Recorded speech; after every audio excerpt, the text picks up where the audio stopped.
बिस्मिल्लाहिर्रहमानिर्रहीम। आज का मेरा टॉपिक है मिसकैरेजेस। मिसकैरेजेस होता है बच्चे का ज़ाया होना। मिसकैरेजेस के बारे में बहुत सारी मिथ्स हैं, यानी बहुत सारी ऐसी बातें हैं जो असल में ट्रू नहीं हैं। मिसकैरेजेस आम तौर पे 80 से 90% मिसकैरेजेस जो हैं वो फर्स्ट ट्राइमेस्टर में जो होते हैं, यानी पहले 3 महीने में उनको इसलिए होता है मिसकैरेज कि उनकी क्रोमोसोमल या जेनेटिक एबनॉर्मेलिटी होती है। कोई पैदाइशी नुक्स होता है, जो एम्ब्री बच्चा है उसके अंदर कोई पैदाइशी नुक्स होता है, तो वो बच्चा अल्लाह का निज़ाम है कि वो ज़ाया हो जाता है। उसके अलावा जो सेकंड ट्राइमेस्टर मिसकैरेज है उसमें यूजुअली ये होता है कि जो रहम है उसका मुंह कमज़ोर होता है, तो सेकंड ट्राइमेस्टर तक पहुंचने तक, यानी 3 महीने पूरे होने के बाद चौथे महीने में पहुंचते ही बच्चे का वज़न इतना हो जाता है कि बच्चेदानी उसको सहार नहीं सकती और वो बच्चे को एक्सपेल कर देती है। तो इसलिए जो है मिसकैरेज के बारे में बहुत सारी मिथ्स हैं कि जैसी ही औरत प्रेग्नेंट हो उसको ज़्यादा चलना नहीं चाहिए, वज़न नहीं उठाना चाहिए, सीढ़ियाँ नहीं चढ़नी चाहिए। ऐसा कुछ भी नहीं है, ठीक है। इस तरह की कोई ऐसी बात नहीं है। हाँ, कोई बहुत डायरेक्ट ट्रॉमा डॉमन को लगे, जैसे एक्सीडेंट हो जाए, वो एक और बात है, लेकिन इस तरह की रोज़मर्रा जो उनकी रूटीन है उसमें इन चीज़ों से कोई ख़ास फ़र्क नहीं पड़ता।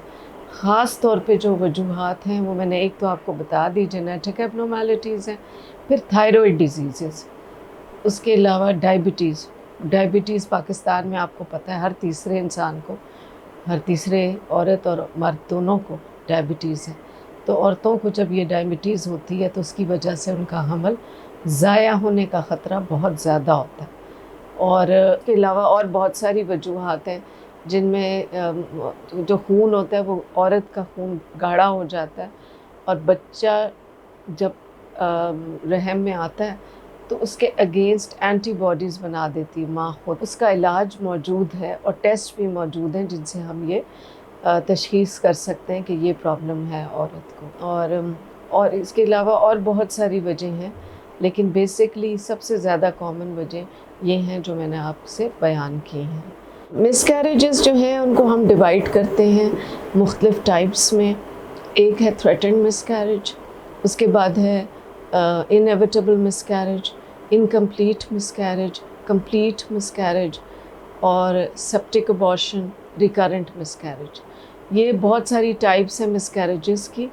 जो थ्रेटन्ड मिसकैरेज है 25% प्रेगनेंसीज़ जो हैं उसमें थ्रेटन्ड मिसकैरेज हो जाता है, यानी जैसे स्पॉटिंग होना, हल्का हल्का खून का आना, बहुत हल्का सा तकलीफ़ होना पेट में, और कुछ दिनों में ये कैफियत ठीक हो जाती है। थ्रेटन्ड मिसकैरेज में कुछ भी नहीं करना होता सिवाय रीअश्योरेंस। पेशेंट को आप रीअश्योर करें, उसको तसल्ली दें कि ये चीज़ से बच्चा ज़ाया नहीं होगा और इंशाल्लाह प्रेगनेंसी चलती रहेगी और फुल टर्म पे जाके डिलीवरी होगी। जो दूसरी किस्म का मिसकैरेज है, जो इनएविटेबल मिसकैरेज का मतलब है कि चाहे हम जो मर्ज़ी कर लें ये ज़ाया होगा बच्चा। उसमें असल में बच्चेदानी का मुंह खुल जाता है और बच्चा फिर उसके बाद एक्सपेल हो जाता है या ज़ाया हो जाता है। इनकम्प्लीट मिसकैरेज एक ख़तरनाक मिसकैरेज है। उसमें ये होता है कि आधा बच्चा बाहर निकल आता है और बाकी पार्ट्स उसके अंदर रह जाते हैं, जैसे आंवल है और बच्चे के बाकी पार्ट्स, जिसकी वजह से हेवी ब्लीडिंग होती है और इतना ज़्यादा खून चला जाता है कि औरत की जान को ख़तरा भी हो सकता है। इसकी जो ट्रीटमेंट है वो ये कि फ़ौरन अस्पताल जाया जाए और जो पीसेस रह गए उनको निकाल दिया जाए, यूट्रस को एम्प्टी कर दे तो औरत को सेहतयाबी हो जाती है। फिर है सेप्टिक अबॉर्शन। सेप्टिक अबॉर्शन में ये होता है कि कुछ पीस अंदर रह जाते हैं, बच्चा ज़ाया हो जाता है, कुछ पीस रह जाते हैं, तो जो 3-4 हफ्ते बाद उनमें पीप पड़ जाती है और औरत को पीप आने लगती है। उसका इलाज भी एंटीबायोटिक देने के बाद 24 घंटे एंटीबायोटिक दें और फिर उसकी सफाई कर देते हैं हम यूट्रस की। और फिर है रिकरेंट मिसकैरेज। रिकरेंट मिसकैरेज है एक ऐसी खातून जो 3 दफ़ा जिसका बच्चा आगे पीछे ज़ाया हो कंसेक्यूटिवली, और उसकी आम तौर पे जो सबसे कॉमन वजह है वो डायबिटीज़, शुगर है, शुगर की बीमारी। پھر تھائرائڈ ڈیزیز ہے اور اینٹی فاسفولپڈ سنڈروم ہے، جس میں خون گاڑھا ہو جاتا ہے ماں کا اور وہ بچے کو ضائع کر دیتا ہے، بچے کو خون نہیں ملتا تو وہ ضائع ہو جاتا ہے۔ اور پھر اس کے بعد اور بہت سارے ریزنز ہیں، جیسے پیدائشی نقص بچے دانی میں، بچے دانی ایک کے بجائے 2 شاخیں ہوتی ہیں، اس میں بھی بچہ ٹائم سے پہلے ضائع ہو جاتا ہے، اس لیے کہ بچے دانی کمزور ہوتی ہے۔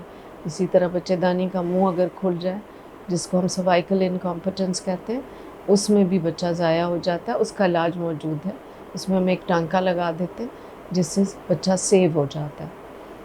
اور امیونولوجیکل ریزنز بھی ہو سکتے ہیں، پھر انفیکشنز ہو سکتے ہیں، کچھ ایسے انفیکشنز ہیں جو بار بار بچے کو ضائع کرتے ہیں، اور ان کا اگر علاج کر دیا جائے تو بچہ ضائع نہیں ہوتا پھر۔